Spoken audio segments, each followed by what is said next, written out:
aujourd'hui, on a la chance de recevoir Dr Bertelli, qui m'a dit de faire ça court, la présentation. Je dirais qu'elle est psychiatre au Sienne Notius, mais qu'elle a fait une panoplie de fonctions. Ce serait trop long toutes les énumérer.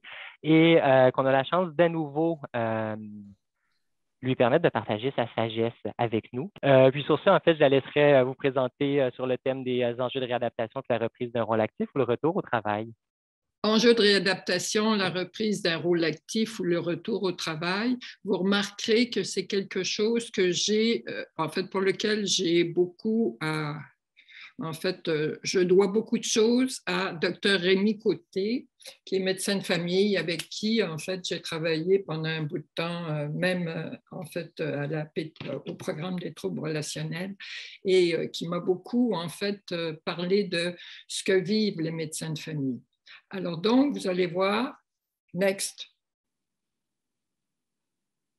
Je n'ai pas de conflit d'intérêt. Next. Les objectifs, c'est reconnaître les risques de la désinsertion socio-professionnelle. C'est apprendre à mettre en place les conditions gagnantes pour un retour au travail réussi. C'est savoir nommer les impasses thérapeutiques et tenter de les résoudre en collaboration avec le patient. D'accord? Avec le patient. Donc, ça, c'était mon... C'est quoi ça? C'était mes objectifs, mais maintenant, je vous parle de mon plan. Qu'est-ce que je suis organisée? Alors, il y a une introduction. Reconnaître les risques de la désinsertion socio-professionnelle, apprendre à mettre en place les conditions gagnantes pour un retour au travail réussi, savoir nommer les impasses thérapeutiques et tenter de les résoudre en collaboration toujours avec le patient. Et à la fin, il y aura un message clé. Bon, alors donc, on continue. Dans le fond, c'est une présentation que j'ai faite à l'automne 2020 lors d'une journée spécifique organisée par le département universitaire pour les médecins de famille. Et en fait, il y avait beaucoup de présentations par les collègues de l'Institut. Alors, c'est pour ça que j'introduisais la présentation en disant maintenant que vous savez diagnostiquer un TPL, vous débarrasser de vos préjugés, construire une relation de collaboration, gérer avec cette clientèle, bien sûr, gérer les comorbidités et utiliser à bon escient la médication. Maintenant que vous avez tous intégré, mais c'est sûr qu'en psychiatrie aussi, il s'agit d'intégrer tout ça. Voici une introduction musicale. Donc, je vais vous lire certains des extraits de cette chanson et qui s'intitule donc les 100 000 façons de tuer un homme. Moi, je rajoute un humain. Alors, sur les 100 000 façons de tuer quelqu'un, la plus dangereuse, c'est le coup de fusil. Évidemment, je ne vous la chante pas, parce que comme je chante faux comme une casserole, disons que je vais au moins vous éviter ça. Donc, la plus dangereuse, c'est le coup de fusil. La plus onéreuse, c'est le coup de canon. Malheureusement, on est en train de le constater dernièrement. Ça demande une équipe entraînée au bruit. Il y a toujours la corde dite pendaison. Pour le nœud coulant, il faut avoir le don. Non, je crois que la façon la plus sûre de tuer un homme, c'est de l'empêcher de travailler en lui donnant de l'argent. Alors là, il y a d'autres façons, puisqu'il y en a 100 000, et ça aboutit, dans le fond, à un autre frein. Non, vraiment, j'y tiens. La meilleure façon de tuer un homme, c'est de le payer à rien faire. Encore 100 000 autres façons. Et ça se termine par non, vraiment, je reviens au sentiment premier. L'infaillible façon de tuer un homme, c'est de le payer pour être chômeur. Et puis c'est gai, dans une ville, ça fait des morts qui marchent. Alors, disons que, évidemment, quand je réfléchis là-dessus, je me dis que, évidemment, que tout travail n'est pas épanouissant, qu'il y a finalement des travaux qui sont véritablement toxiques et qu'il y a là, en fait, toute une série d'enjeux de société dont il faut tenir compte. Mais il n'empêche que les humains aient un but dans la vie et puis soit indépendant. Je pense que c'est quelque chose qui reste et qui restera toujours pour avoir une meilleure santé mentale. Next. Donc, qu'est-ce qu'un bon fonctionnement psychosocial? Vous savez, le GAF. Hein? En fait, ce que ça dit, et Freud disait ça déjà, en fait, ça fait très longtemps, et justement, il s'agit d'inverser par rapport à ce qu'il y a là. C'est Freud disait, dans le fond, c'est quoi c'est quoi qui fait qu'une psychanalyse est réussie? C'est quand le patient travaille et est capable d'aimer. Mais c'est dans ce sens-là. Hein? D'abord travailler et après aimer. Et c'est vrai que des relations intimes, c'est ce qu'il y a de plus difficile, dans le fond, à, entre guillemets, réussir. Hein?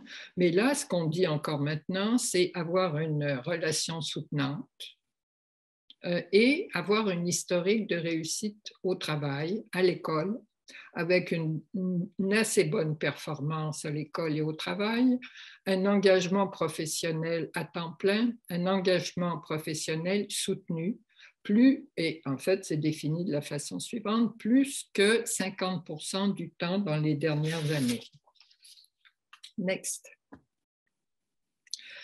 Que nous disent les méta-analyses d'études prospectives depuis 20 ans en ce qui concerne le niveau de fonctionnement psychosocial des troubles de personnalité limite? Dans l'ensemble, on assiste quand même à une certaine forme de rémission symptomatique, 70 à 95%.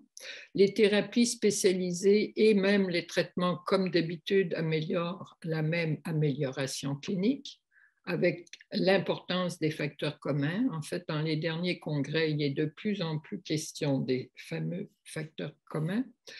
Et en fin de compte, on constate que le niveau de fonctionnement professionnel reste bas, et plus particulièrement chez les femmes. Et en fait, si on veut une comparaison, c'est à peu près le même niveau de fonctionnement que celui des patients schizophrènes, ce qui est quand même grave. D'accord? On continue. Alors, pourquoi les femmes? Hein, la question peut se poser. Comment que ça se fait que les femmes, continuent à avoir un niveau de fonctionnement? Bon, de toute façon, des TPL maintenant, en fait, c'est plus nécessairement des femmes, 50-50, on approche de 50-50. Mais comment que ça se fait que les femmes, dans le fond, continuent à avoir un niveau de fonctionnement bas? Alors, les femmes présenteraient plus de comorbidité à l'accent de type anxiété, dépression et somatisation. Et je pense que cette présentation, ce type de présentation va amener le fait qu'on va poser un diagnostic plus tardivement. Hein? Donc, on va essayer de traiter énergiquement l'anxiété, la dépression, la somatisation, jusqu'à ce qu'à un moment donné, on se rende compte que ça ne marche pas et ça peut prendre du temps. Le genre féminin serait soumis à un plus grand stress en lien avec la charge mentale. Ça, c'est un facteur, enfin, c'est un élément qui émerge depuis un certain temps, que finalement, il n'y a pas une répartition équitable des tâches entre les hommes et les femmes, en particulier dans le domaine domestique. La difficulté à reprendre des habitudes de travail, mais ça, en fait, dans le fond, c'est vrai pour les hommes et les femmes, semblerait qu'un travailleur, après 6 mois, perd son identité de travailleur pour adopter une identité de malade. Alors, vous voyez que, dans le fond, notre intervalle pour mobiliser le patient et reprendre une vie active n'est pas très long. Hein? Et en fait, on constate justement quand on reçoit des patients à la clinique des troubles relationnels à quel point, bon, après 6 mois, 1 an, 2 ans, etc., en fin de compte, il faut travailler fort pour réussir, dans le fond, à les ramener dans cette voie-là.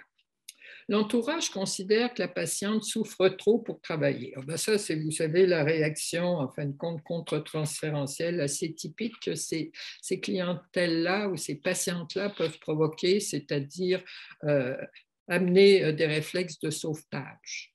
Et enfin, les programmes de traitement mettent rarement comme focus principal le fonctionnement au travail. J'assistais à l'automne 2021, il y a eu un congrès de 2 jours sur la santé mentale au travail.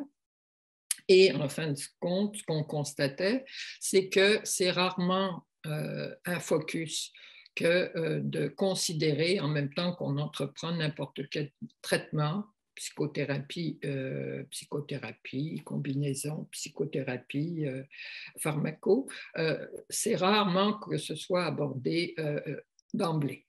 Et évidemment, ça va amener, là encore, des délais et une certaine forme de chronicisation. Par contre, en fait, si je regarde un peu l'évolution depuis 30 ans, on va dire, c'est clair qu'il y a quand même une prise de conscience que pour aider quelqu'un qui a été en dehors du marché du travail pendant un certain temps, va avoir besoin d'un soutien et les compagnies d'assurance, évidemment, sont intéressées. Ils ont mis en place justement des conseillers en réadaptation et toutes sortes de professionnels qui peuvent assister dans le milieu de travail les patients pour les aider à reprendre le fonctionnement. Et vous savez aussi qu'il y a une chaire sur santé mentale au travail qui a été mise en place du côté de l'Institut. Next. Bon, exemple. Exemple d'une patiente qui va se présenter chez un généraliste. Hein? C'est une femme de 38 ans qui reçoit du bien-être social depuis 10 ans. Ce que j'ai oublié de mettre là, c'est qu'elle a quand même comme caractéristique d'avoir une maîtrise en littérature. Elle est suivie par une collègue qui part en congé de maternité et qui vous la réfère. Elle la suit depuis 4-5 ans pour dysthymie, trouble de personnalité limite, fibromyalgie, migraine. Elle a effectué plusieurs intoxications avec des médicaments qu'on va qualifier de gestes parasuicidaires. Elle refuse de voir un psychiatre ou un psychologue car il la rend plus malade. Et elle a toujours pris de façon fantaisiste toute médication. Elle se présente donc à votre bureau quand vous êtes un médecin généraliste, et elle demande un renouvellement du certificat d'invalidité pour son assurance hypothèque et bien-être social, une autre sorte d'antidépresseur, un traitement efficace pour ses douleurs chroniques, sinon elle va se tuer. Alors moi, j'ai en tête une jeune femme, médecin généraliste, pleine de bonnes intentions, qui se retrouve devant une aria pareille. Et puis, en fait, moi, si j'étais elle, je serais dans l'impuissance totale. Hein? C'est bon. Et en fait, la question que ça pose, c'est est-ce que tout ça, c'est médical? Si vous voulez, on pourra en rediscuter après. Hein? Mais moi, en fait, ma conduite, si j'étais médecin de famille, ça serait je baisse les bras et je vais me cacher dans un coin et je vais pleurer. Hein? Grosso modo, c'est ça. Mais il y a peut-être d'autres choses à faire quand même. Alors, ensuite, donc, apprendre à mettre en place les conditions gagnantes pour un retour au travail réussi. Bon, le travail comme moyen de rétablissement et d'insertion sociale. En fait, c'est un peu toto quand on voit nos patients, c'est comme si on s'occupe des symptômes, puis là, on se dit, bon, ben, une fois qu'on va lui avoir enlevé des symptômes, il va reprendre sa vie comme d'habitude. Ça, c'est en fait, je pense que ça concernait assez bien les maladies aiguës. Hein? Mais dès qu'on a quelque chose qui s'apparente à une certaine chronicité, ben, je pense qu'à ce moment-là, c'est un peu attendre quelque chose qui ne se produira pas. Hein? Donc, le travail, ça permet d'avoir des sous, hein? Autonomie financière, un certain statut social. Et surtout, en fait, ce qu'on constate, c'est une structure temporelle, hein, c'est-à-dire un encadrement, hein, un cadre de vie. Ce qu'on voit beaucoup, en fait, chez nos patients, c'est ce qu'on appelle la régression, hein, c'est-à-dire que des inversions jour-nuit, une désorganisation complète, hein, au niveau du cadre de vie. Et Ben, l'autre chose, un peu paradoxale, c'est quand on a une structure de travail, ben aussi, ça nous donne accès en toute légitimité à du temps libre. Hein? On a des belles occasions pour se reposer. Et j'ai bien aimé, en fait, la citation de Boukhar Diouf qui dit « La dignité, l'estime de soi et la réussite ne se quémandent pas. Ça se gagne. » Je ne l'ai pas ajouté, mais ça se gagne, puis je pense que c'est de moi, à la sueur de son front. Next. Alors, ce qu'on sait, c'est que, avec Gunderson, que toutes les caractéristiques, tous les axes 1, finalement, d'un trouble de personnalité limite, vont s'améliorer si on aide le trouble de personnalité limite à se rétablir. Hein? Donc, procédons, et en fait, c'est Gunderson qui nomme de façon très spécifique dans son Good Psychiatric Management qu'il faut mettre l'accent, d'abord et avant tout, sur la réinsertion sociale. Next. Alors, le modèle de réadaptation vocationnelle, hein, ça, c'est quelque chose, dans le fond, qui a l'air d'être difficile à intégrer dans le monde médical, hein, parce que, et en particulier en ce qui concerne la personnalité, on considère que la personnalité est quelque chose qu'on a et avec laquelle on doit apprendre à vivre. Hein. Ça, c'est très éloigné en fin de compte, de la pensée qui disait qu'on allait changer la structure de personnalité d'une personne. Hein? Ça, c'était en fait tout ce qui était psychodynamique dans le temps, avait ça comme vision, visée, on va dire. Ça prenait des siècles et finalement, ça aboutissait, on ne sait pas trop à quoi. Hein? Mais en fait, à ce moment-là, ça veut dire qu'il faut faire le deuil de l'idée de « je vais le guérir ». Hein? Je vais le guérir. Non, non, il n'y a rien à guérir, il y a à faire avec. Les bons côtés liés à ce diagnostic et pour aider quelqu'un à faire avec ses caractéristiques plus problématiques, disons qu'il faut s'appuyer sur les bons côtés. Et en fait, moi, j'avais trouvé dans un bouquin quelque part, ça fait fort longtemps, certaines des caractéristiques qu'on retrouve chez les troubles de personnalité limite. C'est une énergie remarquable. Hein, quand ils décident de faire quelque chose, ils ont vraiment beaucoup d'énergie. Beaucoup de créativité pour inventer des bons coups et des fois des moins bons coups. Beaucoup de générosité qui font que des fois elles se font avoir. Et d'excellentes capacités relationnelles quand elles ne sont pas trop personnellement impliquées et quand elles sont dans des systèmes pas trop toxiques. Hein? Ce que je dis souvent d'une personne qui a un trouble de personnalité limite, c'est que dans un système, c'est un dépisteur de failles.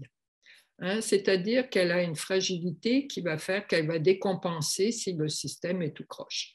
Hein? Alors, donc, c'est intéressant pour des systèmes hein, de voir, enfin, on met une borderline dans ce système-là et puis on va voir si ça saute ou si ça ne saute pas. Bon. Mais disons qu'à part ça, c'est d'excellents soignants, hein, à condition, là encore, qu'ils soient bien encadrés et que le système ne soit pas toxique. Donc, il s'agit d'avoir une approche de réadaptation biopsychosociale en collaboration avec la patiente, ses proches et toute personne intéressée. Quand je dis toute personne intéressée, c'est vraiment toute personne intéressée, employeur, assurance, syndicat, programme d'emploi Québec, etc. Et d'une certaine façon, ça serait comme dire que ça prend un village. Hein, et que les personnes à l'intérieur de ce village se coordonnent. Alors, c'est ce qu'on essaye de faire dans le programme des troubles relationnels et on intervient très souvent justement avec l'ensemble de ces professionnels ou de ces personnes-là. L'intervention doit être systématisée en fonction d'un retour au travail, avec ce que moi j'appelle une injection de temps. Hein? Plus la personne va avoir été en retrait, c'est sûr que ça va prendre plus de temps pour, dans le fond, progressivement amener le patient à faire sa réinsertion. Et d'avoir une idée quand même assez claire que ça va déboucher. Hein? Ça va déboucher.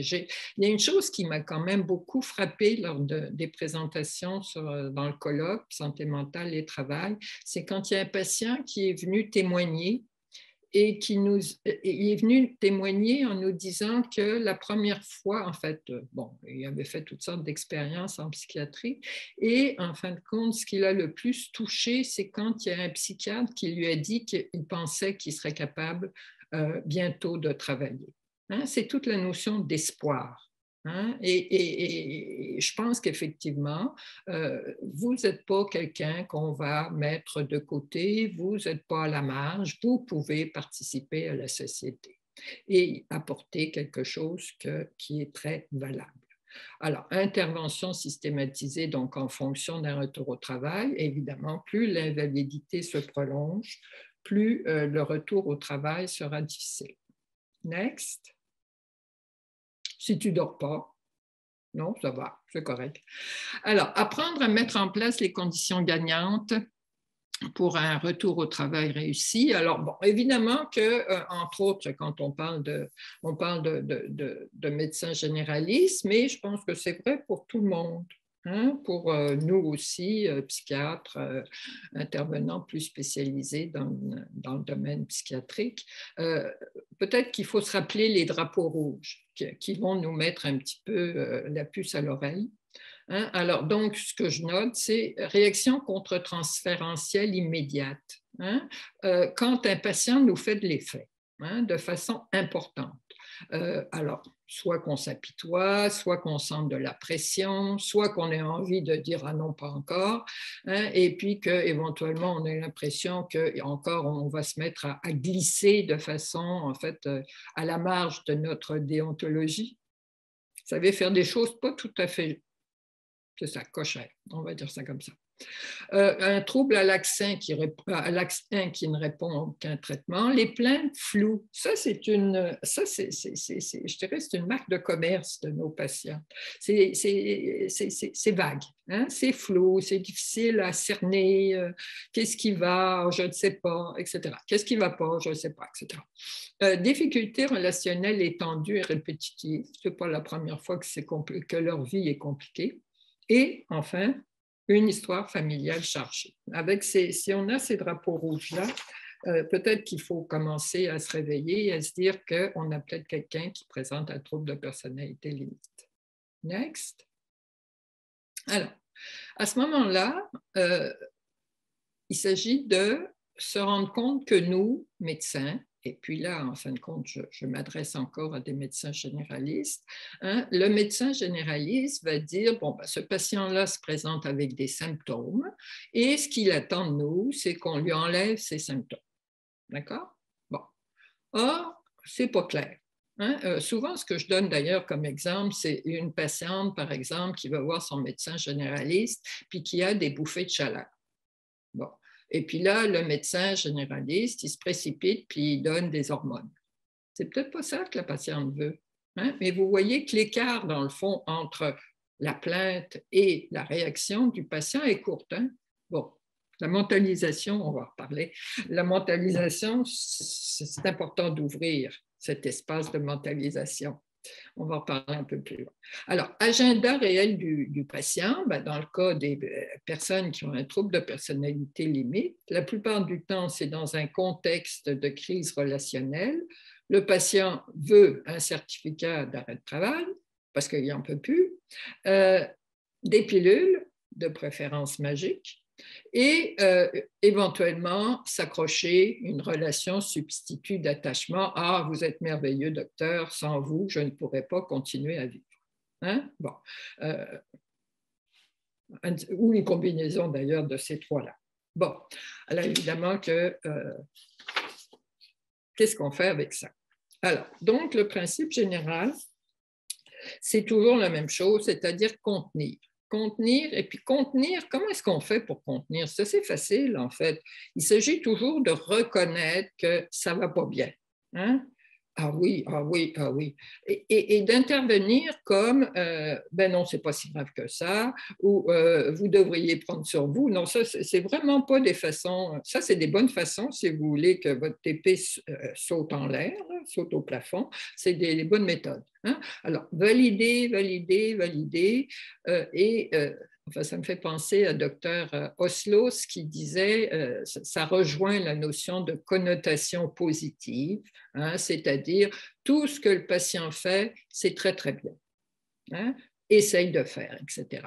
C'est aussi, en fait, et puis ça rejoint, en fait, les approches, justement, un peu systémiques, familiales. C'est toute la question qui revient au niveau de la compétence du patient. Et d'une certaine façon, pendant tout le temps qu'on va travailler avec le patient, on va aller chercher ses capacités, sa compétence et sa collaboration. Hein? Alors, contenir, donc oui, c'est terrible, ça ne va pas bien, puis si ça prend 5 minutes, 10 minutes, c'est vrai que en fait, l'heure du médecin généraliste, c'est une heure de 15 minutes. Hein? Alors, bon, mais certaines fois, je pense que ça vaut la peine de prendre un peu de temps. C'est vrai pour nous aussi, psychiatres. Des fois, ça vaut la peine de prendre un peu de temps parce qu'après ça va aller beaucoup plus vite. Alors, contenir. Puis après ça, ben, on va passer à ce que moi j'appelle explorer ce qui mène à la crise et la méthode du patient pour la solutionner. Hein? Bon.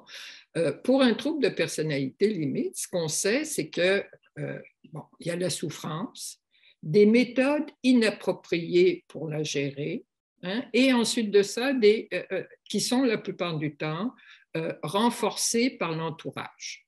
D'accord? Ça, c'est pas moi qui dis ça, c'est Zana Rimi. Hein? Et donc, on va essayer d'explorer ce qui mène à la crise et la méthode que le patient va utiliser pour la solutionner. Et comme vous pouvez voir, très souvent, ça va être de l'évitement. Hein? Disons qu'il y a un conflit au travail, puis là, ben, en fait, la solution, c'est je me pousse. Hein? Et puis, ben, par magie, il va se passer quelque chose. Peut-être que c'est vrai, hein? Mais peut-être que c'est vrai que. Bon, mais ça, c'est quelque chose. Et tout ça, vous voyez, quand je parle d'explorer, c'est toute la question de la mentalisation. Hein? C'est-à-dire que la personne se présente avec, dans le fond, une plainte, hein? Et puis très souvent, on a tendance à réagir. Hein? On veut étouffer le symptôme, étouffer la plainte ou faire quelque chose. Alors que là, dans le fond, la proposition, c'est bon, OK, j'ai validé. Alors, mais qu'est-ce qui se passe? Alors, évidemment que si vous ne prenez pas le temps, qu'est-ce qui se passe dans votre vie? La première chose qu'ils vont vous répondre, c'est je ne sais pas. Hein? Bon, OK. Mais après, hein, si vous attendez un petit peu, ça va arriver qu'ils vont vous dire ah ben voilà, je viens de me chicaner avec mon mari ou au travail, mon patron m'a fait, je viens de passer mon évaluation et il m'a dit que je n'étais pas bonne dans ceci ou cela. Vous voyez? Bon. Alors, donc l'évitement. Et on va essayer de soutenir. Donc ça veut dire clarifier l'attente du patient. Bon, alors, donc vous avez ces difficultés-là avec votre patron, machin, nana. Qu'est-ce que vous attendez de moi? C'est bête à dire, mais je pense que c'est fondamental de poser cette question-là. C'est un peu comme quand enfin, je reviens avec l'histoire des bouffées de chaleur de ma madame ménopausée, ben, peut-être un médecin, dans le fond, il faudrait qu'il pose la question à sa patiente, à savoir, ben, qu'est-ce que vous attendez du médecin? Hein, qu'est-ce que vous attendez de moi? Des pilules? Pas de pilules? Est-ce que vous voulez que je vous confirme qu'effectivement vous êtes en ménopause ou pré-ménopause? Vous voyez qu'il y a un éventail de possibilités. Hein? Mais ça s'appelle mentaliser, à mon avis. Bon. Et éventuellement intervenir avec un arrêt de travail limité pour permettre justement à la mentalisation de reprendre le dessus. Hein? Une des choses que je veux souligner, puis ça c'est pour tout le monde, c'est que dans le fond, un arrêt de travail, c'est un traitement. Hein? C'est un traitement et que d'une certaine façon, ça doit produire une amélioration. Hein? Alors, donc, vous donnez un arrêt de travail, puis là, après un mois, ben, le patient, il va pas mieux. Ben, c'est peut-être que l'arrêt de travail, qui est un traitement, n'est pas ce dont le patient a besoin. Hein? Donc, il va falloir re-questionner ça. Et puis, évidemment, approche résolution de problème et une médication la médication, on sait très bien qu'il n'y a aucune médication qui va traiter un trouble de personnalité limite, hein, mais des fois, il y a certaines choses qui peuvent aider au niveau de réduire la réactivité, favoriser le travail et éventuellement favoriser aussi l'alliance de travail. Alors, la vignette clinique, monsieur de 55 ans, alcoolique qui va chez Léa depuis 1 an. Il est divorcé depuis 3 mois. Il doit être pas très, très content parce qu'il a fait l'effort d'aller chez Léa. Ça, c'est mes commentaires, hein? Parce qu'il va chez Léa, il a fait l'effort d'y aller et puis malgré tout, sa conjointe a décidé de le quitter. Il consulte parce qu'il est triste, il a de l'apathie, il a de la fatigue. Il trouve que son employeur lui en demande trop. Il a soif, ne va plus au AA depuis 2 semaines. Il a vu 2 médecins avant vous qui ont essayé des antidépresseurs. Il n'aime pas les pilules. Il est désemparé et pense que la vie ne vaut pas la peine d'être vécue. Il demande un break de son emploi. Ça va? Voie de conduite. Next.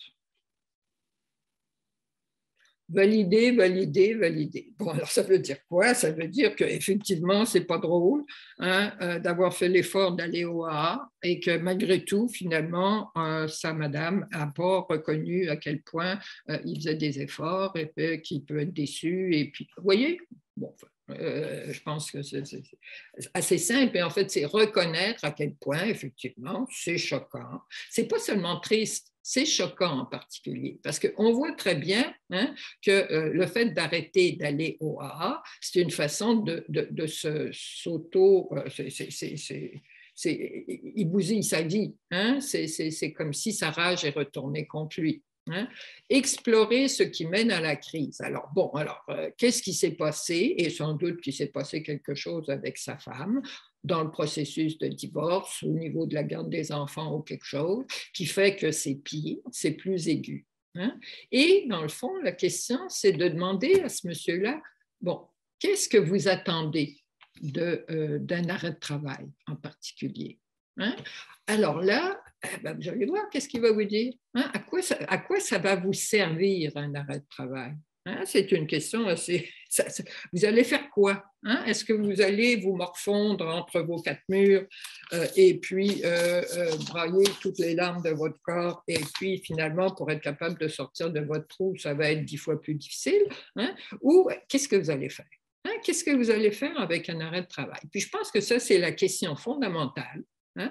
Pendant votre arrêt de travail, qu'est-ce que vous allez faire? Et évidemment que dans un cas comme ça, ce que vous allez attendre qu'ils vous disent, c'est « je vais aller au AA tous les jours ». Point. Hein? Parce qu'effectivement, c'est quelque chose qui va le soutenir, hein? Et que ça va le remettre finalement dans le mouvement avec du soutien, etc., etc. Vous voyez? Bon, alors si on s'entend là-dessus, je vous donne 1 mois d'arrêt de travail et dans 1 mois, hein, ben, on se revoit et puis on voit à ce moment-là où est-ce que vous en êtes. Ça va? Et effectivement, s'il n'a rien fait, ben, à ce moment-là, c'est retour immédiat au travail parce que finalement, c'est vrai que ça ne marche pas, le retour, l'arrêt de travail. Ça va? Next. Alors, on voit qu'il y a des barrières et des facilitateurs dans le marché du travail. Il y a les facteurs liés, alors ça, c'est nos amis dans le fond, Corbière et Larivière. Hein. Larivière, c'est quelqu'un qui s'occupe plus particulièrement à l'Institut de recherche sur santé mentale, DTP et travail. Alors, il y a des facteurs, dans le fond, qui facilitent tout ça. En fait, les facteurs liés aux patients. Évidemment, s'il est agréable, c'est mieux que quand il est désagréable. Désireux d'obtenir, ça va tout dans ce sens-là. Hein? Mais c'est vrai aussi qu'on a plein de patientes qui sont agréables, etc. Hein? Ils ne sont pas toujours tout le temps désagréables. Ensuite, qui ont de la difficulté dans la régulation des émotions. Hein? Évidemment que plus ils sont dysrégulés et plus, à un moment donné, en fin de compte, ils vont être instables.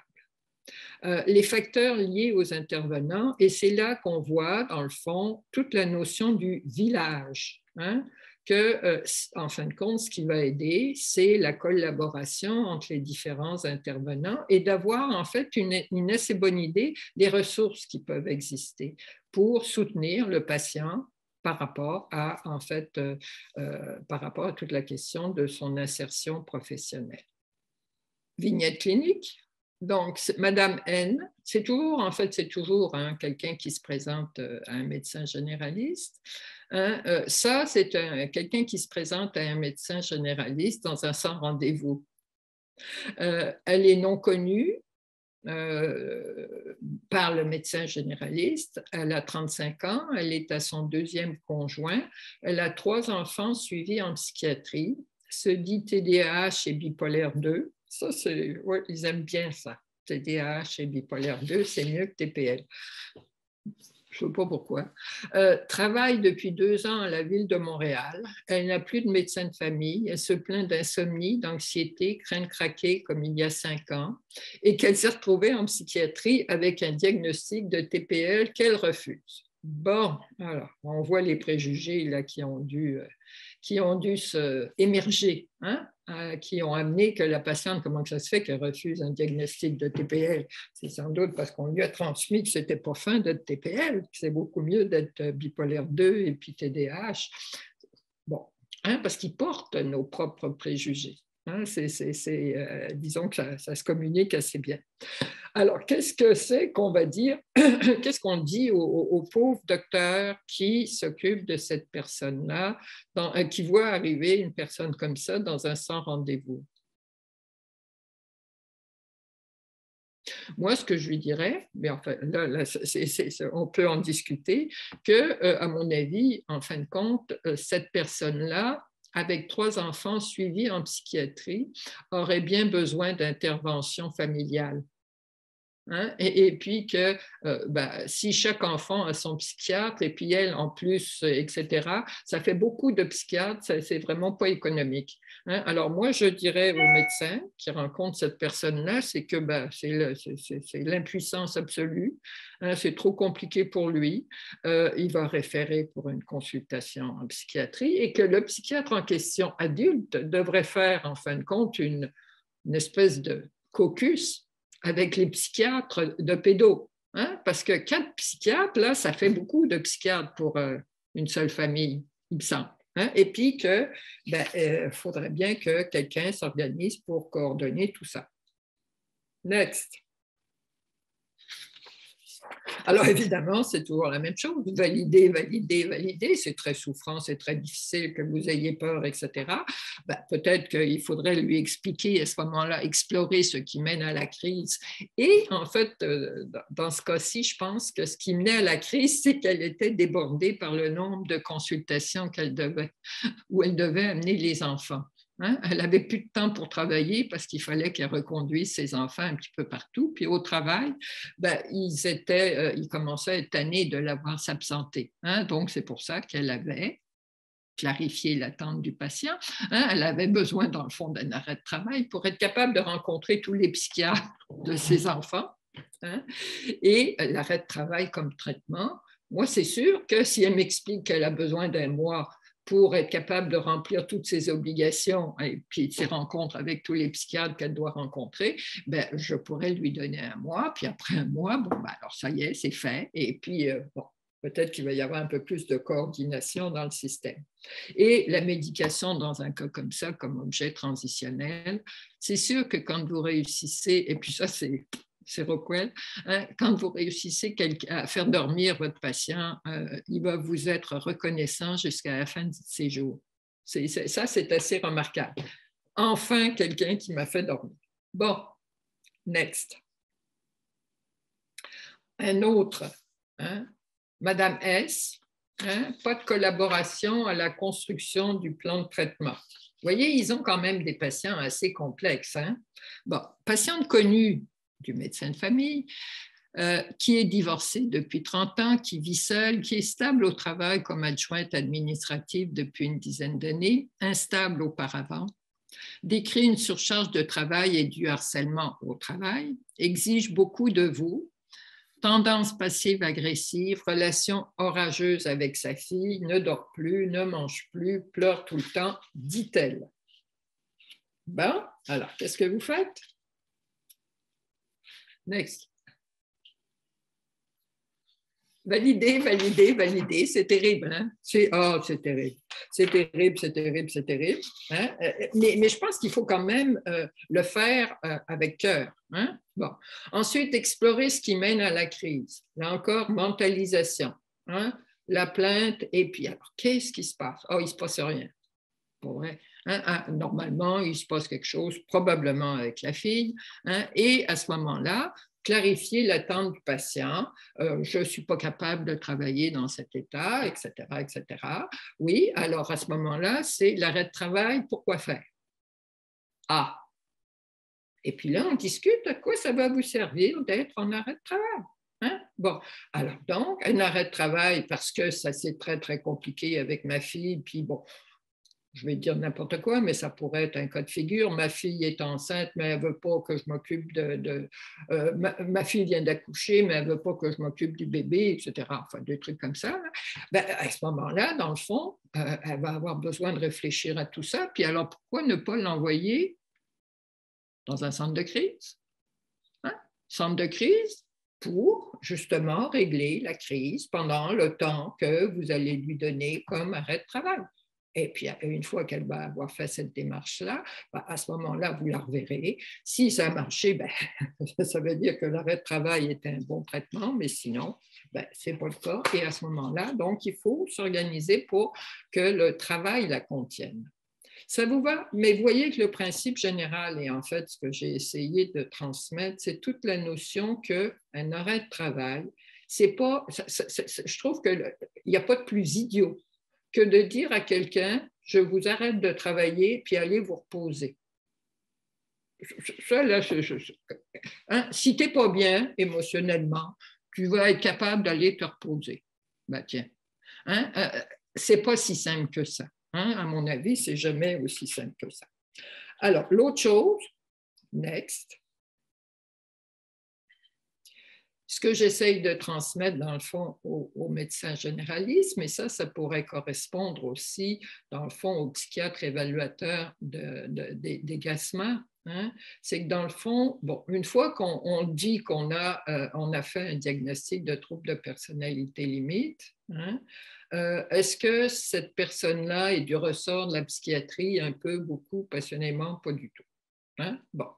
Quand elle est décompensée dans son axe, et ça, ce n'est pas moi qui le dis, c'est encore Zanarini, hein? À ce moment-là, il y a une escalade d'agir, hein, et de comportements autodestructeurs. Hein? À ce moment-là, dans un contexte de peur de perdre, ça dépend quoi. Hein? Puis ce n'est pas nécessairement peur de perdre, ça peut être le travail aussi, d'être mis à la porte, etc. Hein? Bon. À ce moment-là, effectivement, il y a comme une espèce de décompensation. Hein? Et à ce moment-là, c'est du ressort de la psychiatrie. Par contre, next, quand la patiente est en phase chroniquement instable, et à ce moment-là, la plupart du temps, on les prend pour des déprimés, alors là, on va dire déprimés, des dysthymies, alouettes, hein?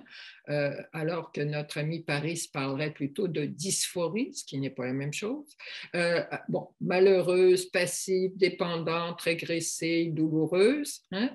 À ce moment-là, d'une certaine façon, il n'y a comme pas de crise. Hein? Puis pour changer, en fait, les TP comme nous d'ailleurs, pour changer, ça prend une crise. Hein? S'il n'y a pas de crise, on continue malheureusement comme d'habitude. Hein? Et à ce moment-là, ce que je recommande aux médecins, c'est de s'occuper du physique, hein? D'orienter ces personnes-là qui se plaignent et qui sont malheureuses vers toutes sortes de groupes de soutien, etc., etc., et éviter tout acharnement médicamenteux, hein, et puis toutes sortes de titrations de pilules qui ne font que les rendre malades. Alors donc, c'est ça. Next, et je pense que je termine. Alors, le message clé, c'est donc s'attendre à un agenda caché, c'est-à-dire qu'est-ce que le patient attend de vous véritablement. Hein? Et puis là, c'est toute la question de la mentalisation et d'éviter le réflexe que je vais qualifier pilule. Hein? Valider la souffrance et clarifier le contexte ici et maintenant. Hein? Puis clarifier le contexte, ça s'appelle aider le patient à mentaliser. Et se rappeler qu'un arrêt de travail limité dans le temps peut être utilisé comme un plan d'intervention, c'est-à-dire que qu'est-ce que vous allez faire pendant le temps que vous serez en arrêt de travail? En attendant que quelqu'un se manifeste. Moi, j'ai une question un peu pour vous, Dr. Bertelli. Oui, l'arrêt de travail peut être utilisé comme un plan d'intervention s'il y a un traitement. En même temps, j'ai l'impression que ça induit une forme de dissonance avec la notion d'aptitude au travail, de capacité et incapacité au travail quand que l'arrêt de travail n'est pas bénéfique et qu'il persiste de grands symptômes. J'ai l'impression qu'il y a une certaine opposition entre voir l'arrêt de travail comme un traitement versus essayer d'évaluer si la personne est apte ou inapte au travail. Et qu'au fond, c'est le plan de traitement ou la vision de l'arrêt de travail comme un traitement qui prime. Oui, continue. J'aurais de la misère à poursuivre plus longtemps. J'essaie de compléter, mais je trouve qu'il reste une certaine opposition entre les deux. J'ai de la misère à les intégrer dans quelque chose qui fait sens pour moi. C'est parce que d'une certaine façon, tu sembles ne pas penser que pendant ce temps d'arrêt de travail, tu vas avoir le temps d'aider le patient avec sa symptomatologie. Ou quand ça ne s'améliore pas au bout de 4 semaines, c'est ça. Oui, OK, ben, c'est une bonne question. Alors, effectivement, comment ça se fait que ça s'améliore? Tu sais, en fait, moi, une des choses qui me frappe, hein, c'est que très souvent, en psychiatrie, c'est comme si on perd la notion du temps. Hein? Et en particulier, en fait, à l'interne. Moi, une des choses qui m'a toujours frappée, c'est je pense que quand un patient est admis à l'interne, on devrait avoir une assez bonne idée de combien de temps ça va me prendre pour qu'il sorte. Hein? Parce que le problème maintenant, c'est qu'il soit hospitalisé. Hein? Donc, c'est exactement la même chose par rapport à un arrêt de travail. Hein? Je compare ça avec une hospitalisation. Combien de temps ça va me prendre pour traiter ce patient-là pour qu'il soit capable de sortir de l'hôpital? Combien de temps ça va me prendre pour que ce patient-là puisse retourner au travail? Hein? Alors, ça peut être 1 mois, ça peut être 2 mois. Puis le retour au travail peut être progressif parce qu'en fait, c'est ça qu'on fait avec des gens qui ont des arrêts très prolongés, comme ce qu'on peut avoir justement, dans le fond, à la clinique des troubles relationnels. Mais c'est la notion de l'injection de temps. Hein? Et d'une certaine façon, hein, je pense que si on ne se donne pas une idée de combien de temps je me donne pour aboutir à tel résultat, ben où est-ce qu'on va? Est-ce que ça fait du sens ce que je dis? Est-ce que je réponds à ta question ou pas? Oui, honnêtement, je pense que oui. Je pense que ça y répond. Je pense que la réalité est complexe. Puis que parfois, il y a une partie, effectivement, ça mérite d'être continuellement réévalué.